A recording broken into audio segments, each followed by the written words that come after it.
Welcome to Awakening Streams, the podcast of One River Zen Meditation Center in Ottawa, Illinois. Hosted by Sensei Michael Bruner. Learn more, donate, and practice with us at oneriverzen.org.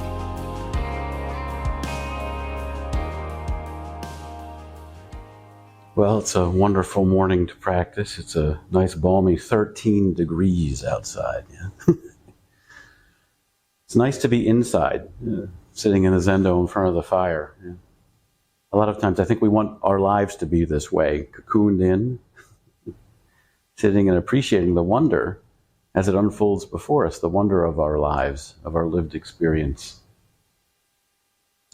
I remember in my early days as a Zen teacher, I had been a marketing and sales vice president for, almost 20 years before I segued into teaching. And, not a minor change of pace, yes?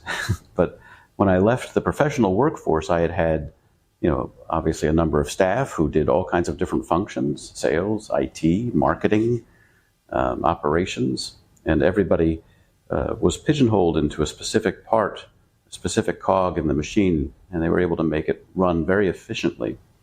And I, of course, had all these vast resources at my disposal and was able to conduct it because I'd had a lot of practice to do it that way. And then I became a Zen teacher. And I was the marketing guy and the sales guy and the IT guy. I had all of those roles as a part of my job function all at once. And it was an interesting transition. And father, I think, was in there too. Yeah. And it was an interesting transition because now all of these tasks I saw before me, and of course I wanted to do them extremely well. And I was constantly switching gears between them. And, now my life was practice in a way, right? Or leading practice. And I suddenly found myself feeling a lot of scarcity. And I remember sitting down and looking at this huge long list of things to do and all these goals and ambitions and things I wanted to achieve in practice and I wanted my students to achieve. And I thought, I can only do what I can do. Now, I know to you that sounds like a very mundane kensho, appreciation. But all of a sudden, the bottom dropped out. And I recognized that I have to do it. Not think about doing it, not have a goal towards doing it, but actually appreciate this practice and this lived opportunity of what it is to be a teacher, to lead a practice community. And it transformed my relationship to time, and it transformed my relationship to the work that I was doing. There's a case in the Mumonkan, it's case 10. It's called Seizei the Poor. And in it, a monk Seizei eagerly asks Master Sōzan, he says, "I'm solitary and poor. I beg you, Master, please help me become prosperous." Sōzan says, "Venerable Zei." "Yes, Master," replies Zei. Sōzan says, "You've already drunk 3 cups of the finest Hakka wine, and yet you say you still have not moistened your lips." I love these cases because initially they seem very cryptic. And you may say, I don't see how this relates to the earlier story that you related. And yet they're profoundly interrelated. Seizei was a monk, but that title before his name, Venerable, is very important. Yeah? We see in this that he's also a priest. And it's common practice for priests when they enter the monastery to give up all of their possessions. They're allowed to have very little, a set of bowls, a couple changes of clothes, and that's it. Maybe a couple books, I apologize. But they frankly don't need them. Yeah? The practice itself will figure itself out. So here he is, he's given up everything for his spiritual practice. Yeah? And he left behind the attachments of the world to dedicate himself to the Dharma. And yet, in this question, we see something very striking. He carries a mindset of lack, of scarcity, of poverty.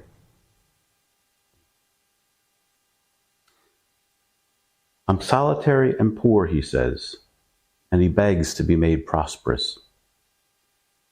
So this deep-seated sense of insufficiency leads him to point to, or this belief, this inherent belief, that he sees himself as not enough. He sees himself as separate and alone. Notice Sōzan's response in this case. He says, he doesn't launch into a lecture, doesn't sit down and try to explain to him what's going on, or promulgate some profound dharma. Instead, he calls out, "Venerable Sei!" Seizei responds immediately, "Yes, master?" And in that moment, Seizei is present. He's alive and awake to Sōzan's call. He's fully engaged in the response. That's it. He's actualized perfectly by what's present. But of course, he doesn't stop the dialogue there. Sōzan continues, "Now, you've already drunk 3 cups of the finest Hakka wine. And yet you're sitting here carrying on and saying you haven't moistened your lips. What is that fine wine?" I love how it's compared. It's not compared to some sumptuous dessert. It's compared to fine wine, right? That's even more refined. So complex on the palate. Includes so much. And what does he mean that Seizei hasn't noticed it? There's a paradox that emerges in spiritual practice. In one sense, Seizei had given up everything to walk the path. Yet his attachment to his practice and his lack blinds him to the abundance of life that's already present. When we cling to our idea of practice, and when I say practice, you can interchange life. Our life, they aren't different. Our practice is our life. When we focus on it as a means to achieve something, whether enlightenment, prosperity, or even relief from our own sense of lack, we're like someone who drinks the finest wine and yet insists their lips are dry. Let's pause and reflect on Sōzan's words. In that gap between Venerable Sei and Seizei's response, we see nothing. Nothing is exchanged. Nothing is added. Nothing is removed. Yet within that nothing, the universe has already dispensed 3 cups of the finest wine. In that short place, time itself is transformed here. And we realize that time, and by this I mean the concept of time we cling to, is relative. When we're in this place of scarcity and lack, our lives move too fast because we're not open to and appreciating the wonder and resources of the moment. But when we actually stop and appreciate that gap, the alchemy takes hold and the situation is transformed. When we see time in its true state, we recognize how malleable and how boundless it is. Now our lives are here. They're precise. They're on the spot. And there's not this constant rushing around. Ironically, if you're looking at this from the outside, it appears that that person has boundless energy. Things are moving so fast for them witnessing it. But when you're in this place within, you recognize that you have all the resources, particularly the time required to manifest your practice intention, to manifest your vow. Now, this is something you have to experience. I'm telling you about it, but you actually have to walk into that gap, into that moment. And this is the heart of the koan. The wine is already here. It's not something earned or acquired. It's the boundless gift of the universe itself. But as long as you approach life with a goal-centered, self-aggrandizing mindset, thinking about what you lack, what you need, what has to be done, what we hope to achieve, it's missed. It's like searching desperately for water while standing knee-deep in a flowing river. So what does it mean to become prosperous? True prosperity is not found in achieving some goal or fulfilling some imagined deficiency.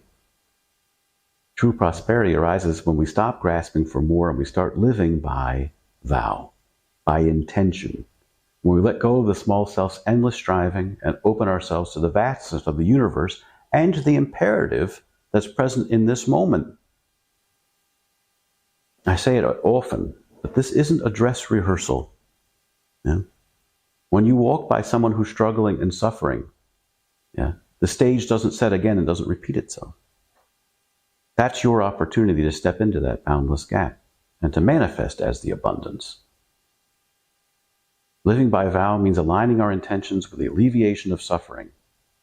You can't do that from a place of lack. You have to recognize, you have to step into the stream of abundance that's overflowing and that's always here. You're perfectly renewed with every step. When you allow it to flow in this way, and when you step into the river, time becomes meaningless in that sense, from a conceptual ideal. And you have an abundance of everything you need to be the medicine. In this shift from goal-based thinking to living with intention, we think that we've just made an ideological step, but we haven't. We've stepped into the profundity of the Dharma itself. When we live by vow, every step we take is whole, complete, fully infused with the meaning of the entire universe. Nothing is lacking. Every Dharma gate is present. In the words of this case, when we move from this place, we can never take a false step. Seizei's poverty wasn't a lack of material resources.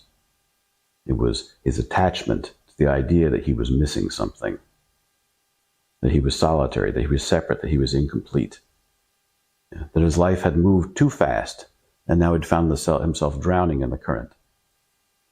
Sōzan's words cut through this delusion, pointing Seizei, pointing each one of us to the truth.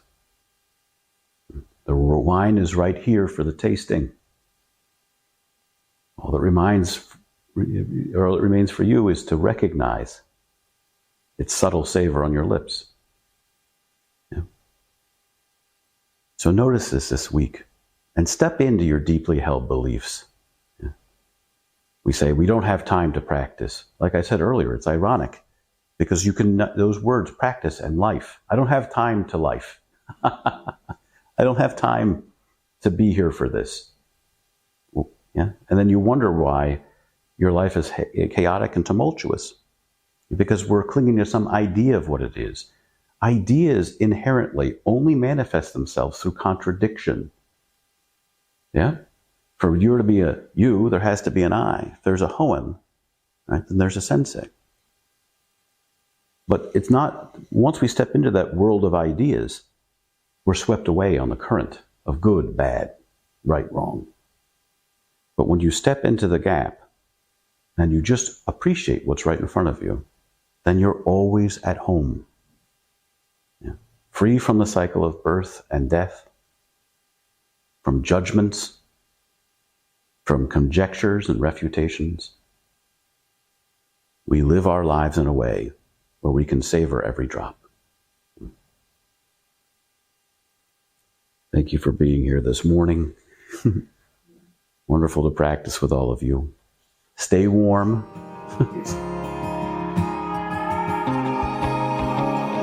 Thank you for joining us.